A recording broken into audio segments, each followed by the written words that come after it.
When we talk about the software-defined factory powered by the cloud, what we're really seeing is an amazing shift from rigid systems to something much more flexible and adaptable. What's exciting is how this plays out in real operations. Your production lines, your mobile robots, your inventory systems, they all become part of this interconnected ecosystem. Customers can evaluate changes to the factory floors before making physical changes, and they can implement AI that can coordinate multiple robots working together in the same place.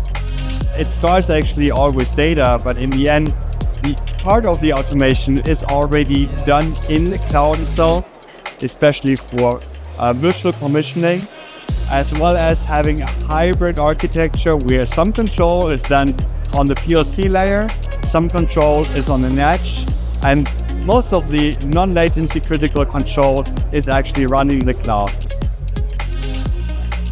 The beauty of it is how it balances the edge and the cloud relationship.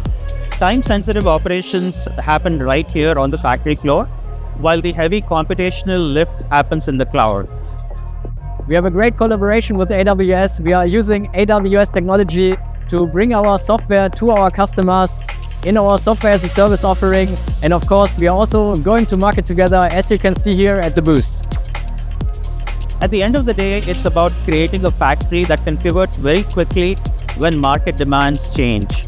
You need a new product line, reconfigure it using software. You want to optimize your material flow, the system can adapt automatically. That's the power of the software-defined factory.